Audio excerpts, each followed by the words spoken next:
14 फरवरी 1483 से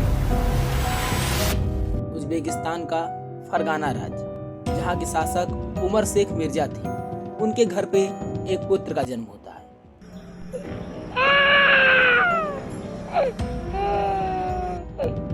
जो उमर शेख मिर्जा थे वो तैमूरलंग के 4वें वंशज और उनकी पत्नी चंगेज खान की 13वीं वंशज थी। ये एक ऐसे मंगोल की शाखा से संबंध रखते थे जिन्होंने बाद में इस्लाम धर्म को अपना लिया।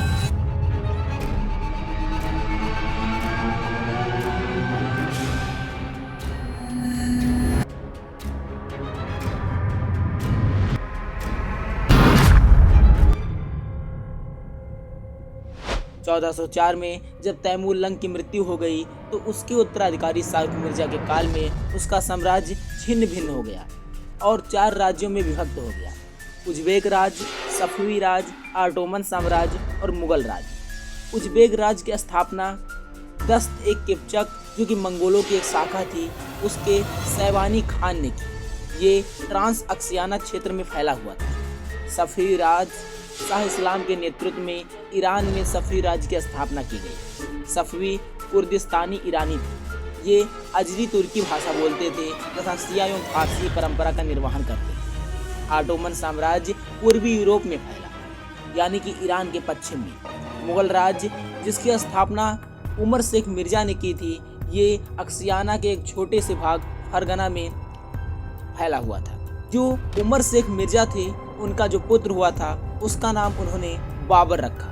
बाबर बचपन से ही अपने राज्य को बढ़ाना चाहता था, एक बड़े राज्य में तब्दील करना चाहता था और वो कई सारे देशों पर हमला करके उन पर कब्जा करना चाहता था। भारत पर भी उसने 5 बार आक्रमण किया था।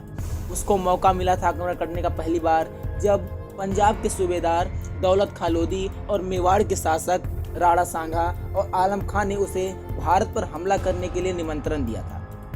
बाबर ने सबसे पहले 1519 ईस्वी में यूसुफ जाति, जो होती है यूसुफजाई जाति, उसके विरुद्ध प्रथम अभियान शुरू किया था, जिसमें उसने बाबर और बाजौर के भेरा के किले को अपने अधिकार में कर लिया। 21 अप्रैल 1526 ईस्वी पानीपत का प्रथम युद्ध हुआ।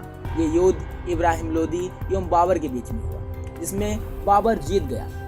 पानीपत के प्रथम युद्ध में बाबर ने पहली बार तुलगमा युद्ध नीति और तोपखानों का प्रयोग किया था। इसने इस युद्ध में जीतने के बाद काबुल के प्रत्येक निवासी को एक एक चांदी का सिक्का दान किया, जिसके बाद बाबर को कलंदर के नाम से जाना जाने लगा। इसको जो पानीपत का प्रथम युद्ध हुआ था, इसमें इसके 2 प्रसिद्ध जो निशानेबाज थे, मुस्तफा और उस्ताद अली, इन दोनों ने अहम भूमिका निभाई थी। उसके बाद 17 मार्च 1527 ईस्वी खानवा के युद्ध, जो कि राणा सांगा एवं बाबर के बीच हुआ।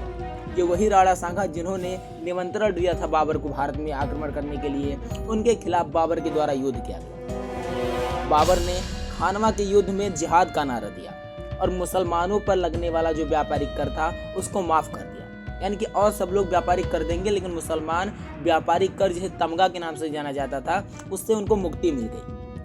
खानवा युद्ध की जो वर्णन है वो श्यामल दास की जो कृति है वीर विनोद, उसमें किया गया है। इसके बाद बाबर ने 29 जनवरी 1528 को चंदेरी का युद्ध लड़ा, जिसमें मेदिनी राय एवं बाबर के बीच में युद्ध हुआ। बाबर विजयी रहा। 6 मई 1529 ईस्वी में भागरा का युद्ध हुआ। ये अफगानों और बाबर के बीच में हुआ, जिसमें भी बाबर जीत गया। इसके बाद बाबर भारत में पूरे 4 सालों तक शासन किया। उसने 1526 ईस्वी से लेकर के 1530 ईस्वी तक बाबर ने भारत में शासन किया।